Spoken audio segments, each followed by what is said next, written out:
Hi, everyone. So the next thing I am talking about are the Great Pyramids of Giza. These are the most recognized pyramids, but by far not the only pyramids. In fact, there are hundreds of pyramids all across Egypt, and as we'll see, also into Nubia.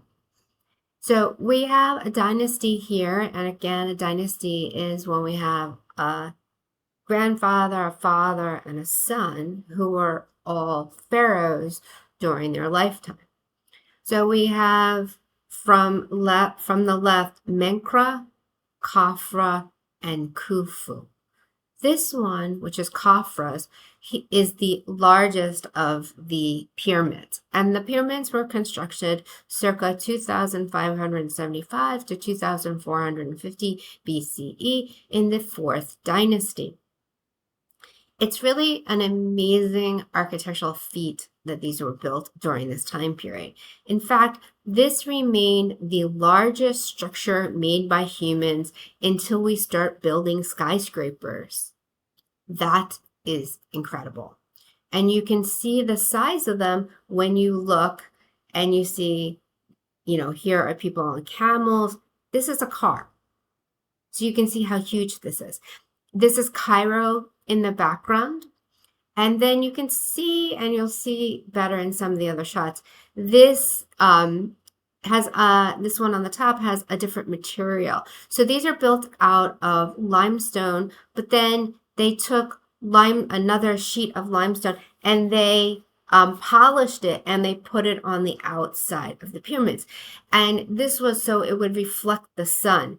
They were making a connection between themselves and the sun god, because the sun god was one of the most important gods.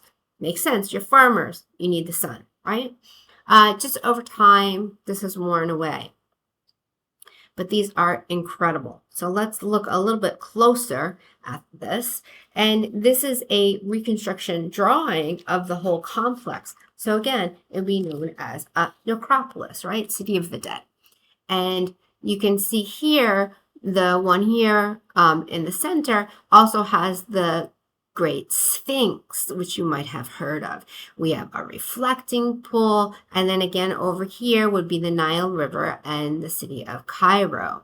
It is probably, or these are probably the best known of the pyramids because of the proximity to Cairo. They're so close, they're easy to get to. But as I said, there are actually hundreds and hundreds of pyramids all over Egypt.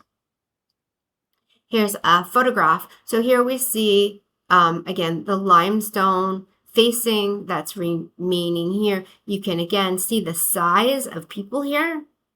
Gives you like, oh my gosh, these are really huge. And here is the Great Sphinx. And what the Pharaoh did is he showed himself with a human head, right? And then this thing that kind of looks like flowy hair coming out is actually his crown.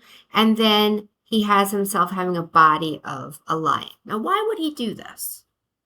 Well, if you think about it, a lion was the top predator. So he is showing that he is really brave and strong, but then he has the human head to show that he's also very intellectual and smart. So here we have an image of Khafra, and this is from his tomb.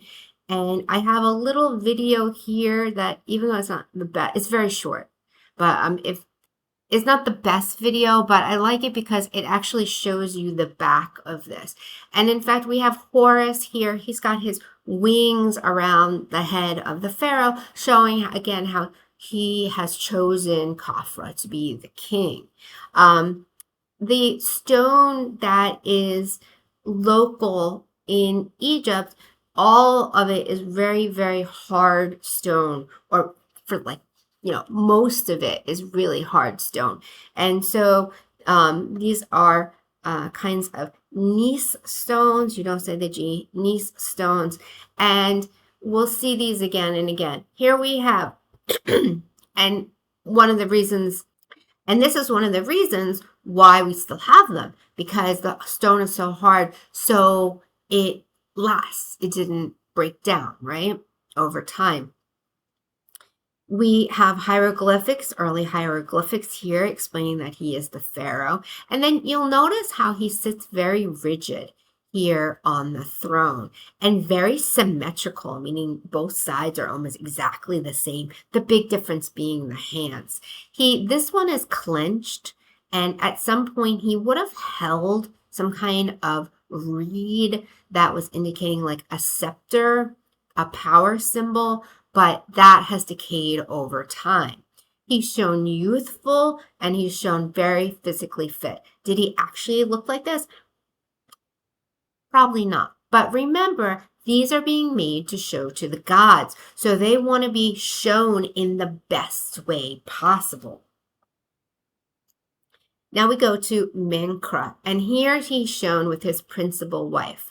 So during this time period, the pharaoh would have many wives, but there would be one wife that's the principal wife. There was actually no word for a queen. It was the pharaoh's wife or the pharaoh's mother. So she didn't really hold too much power, but she had some power. You see her kind of supporting him. You see her actually, if you look at her feet here, she's actually slightly behind him. So this is showing how he is more powerful, more important. Again, very physically fit, very youthful in their appearance. And we would say stylized, like her hair. People's hair doesn't really look like that. It's a stylized way of showing the hair. Very symmetrical again. And again, just like the other one, the hands being clenched like this, they would have had something that was attached to them at one point that was indicating his power, but over time it's been lost. He wears only a loincloth, as did the last image. And then she wears clothing, but it's so sheer you can actually see her body through it. And if you look here, you can see the bottom of the skirt, and here the bottom of the tunic. So she does wear clothing. Okay, so let's do a comparison between these two. One really easy thing is like this one's seated, these are standing, two people, one person. Okay, this is a pharaoh, this is a pharaoh, both with the loincloths. This has writing, this one does not, right? They both wear the crown, right? And they both have the beards. These were not actually real beards. They were human hair, but then they were put on to, again, indicate that he's pharaoh. Symmetrical, you can divide them in half. They're almost exactly the same on both sides. In this one, we have both of the figures taking one step forward. So it's a little bit more like in action than this one because this is so rigid. They're both made of stone. They're both made of very hard stone. The other thing is because they are made of hard stone, we don't have negative space. So negative space would be like the space around me. But if I went like this in here, if I carve this out, this would be the negative space. So we're not seeing the carving go through the figure and like between his arm and his torso. This is just because the stone is so hard, it would be really impossible to do this. The stone would most likely crack and break because you have to hit the stone so hard to chip away the little pieces. These are both also very frontal, meaning to be viewed from the front. They're presented to the gods this way. Although this one, like I said, if you watch that little video, you'll see Horus on the back of his head. This figure is very different from the other ones that I've just shown you. He is the seated scribe. So what's a scribe? A scribe is somebody that writes down information. And he would have been one of very few people that knew how to read and write. Even the pharaohs didn't necessarily know how to read and write. And if your father was a scribe and then you were the son of the scribe, you became a scribe. It wasn't like you just said as a child, I want to become a scribe. No, you were, whatever you were born into, that's what you did. There was no like moving around or getting to choose anything. He is carved out of stone, and then there is painting on him, painted limestone. So he has a little bit of a more naturalistic look because of that. His eyes are also carved at and then rock crystal put into them. So they're a little bit more reflective.